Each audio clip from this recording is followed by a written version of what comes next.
আধার card, এটা Bangladesh ID, এটা Australian passport, এগুলো কি আপনার স্যার? জি, এটাই আপনার। আইন অনুযায়ী বিদেশি এবং দ্বৈত নাগরিক সরকারি চাকরি করতে পারবেন না, কিন্তু তার আছে অস্ট্রেলিয়ান পাসপোর্ট, আছে ভারতীয় আধার কার্ডও। এসব তথ্য গোপন করেই কি মেট্রো রেলের ব্যবস্থাপনা পরিচালক হিসেবে চাকরি নিয়েছেন ফারুক আহমেদ? রাষ্ট্রীয় কাজে দেশে বিদেশে ভ্রমণ করেন অস্ট্রেলিয়ার পাসপোর্টে। এবছর ৩০ জুলাই সরকারি আদেশে ৭ দিনের সফরে দক্ষিণ কোরিয়া যাবার অনুমতি দেওয়া হয় ফারুক আহমেদকে। সেখানে তার যে পাসপোর্ট নাম্বার দেয়া আছে তা অস্ট্রেলিয়ার। পাসপোর্টে থাকা তথ্য অনুযায়ী ২০২৪ সালের ১৯ এপ্রিল ফারুক আহমেদ অস্ট্রেলিয়ার এই পাসপোর্ট সংগ্রহ করেন। ফারুক আহমেদের ২৫ বছরের মাঠ পর্যায়ের কর্মজীবনের প্রায় ৯ বছরই ভারতের কলকাতা, আহমেদাবাদ, গুজরাট ও চেন্নাইয়ে কাজ করেছেন। সেখানে থাকার সময় তিনি ভারতের আধার কার্ড সংগ্রহ করেছেন, যা ২০১৭ সালের ৬ ডিসেম্বর ইস্যু করা হয়। আর বাংলাদেশের স্মার্ট জাতীয় পরিচয়পত্র নেন ২০১৮ সালের ১৫ অক্টোবর। এখন তিনি ভারতের নাগরিকত্ব লাভের আশায় আধার কার্ড করেছিলেন নাকি অন্য কাজের জন্য তা পরিষ্কার নয়। এসব বিষয়ে ফারুক আহমেদকে প্রশ্ন করা হলে তিনি সব স্বীকার করেন।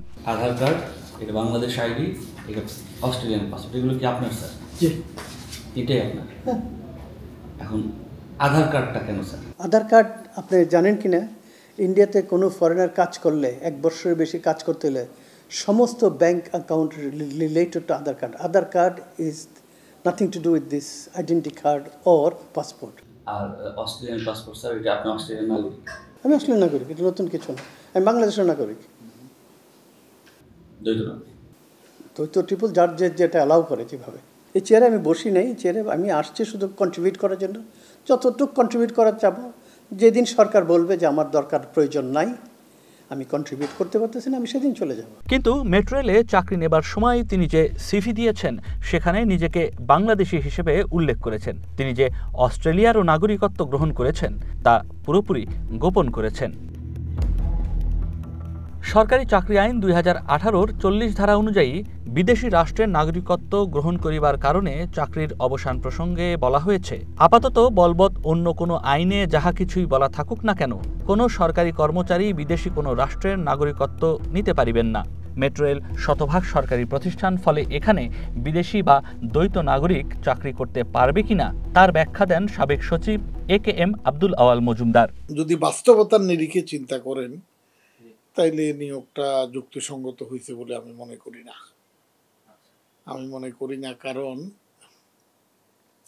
আওয়ামী লীগের আমলে আওয়ামী লীগের মাথায় বুথ ছিল যে তাদের লোক হওয়া লাগবে, আর এই সরকারের মাথায় বুথ কেবল বিদেশি হলে ভালো হবে।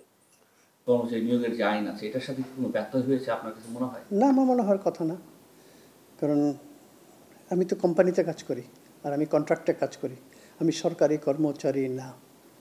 ফারুক আহমেদের বিরুদ্ধে কনফ্লিক্ট অফ ইন্টারেস্ট বা স্বার্থের দ্বন্দ্বেরও অভিযোগ উঠেছে।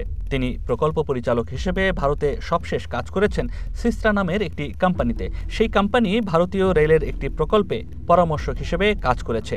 আবার বাংলাদেশেও মেট্রো রেলের কয়েকটি পরামর্শক প্রতিষ্ঠানের সাথে সিস্ত্রাও আছে। সবশেষ তিনি কমলাপুর মেট্রো স্টেশনের কাজও দিয়েছে লার্নেস অ্যান্ড টুব্রু নামে একটি ভারতীয় কোম্পানিকে। জুলাই 2023, এবং ওটার কোট প্রাইস ছিল ৬৫০ কোটি টাকা, এবং ওটার ভিতরে অনেক কিছু ছিল না।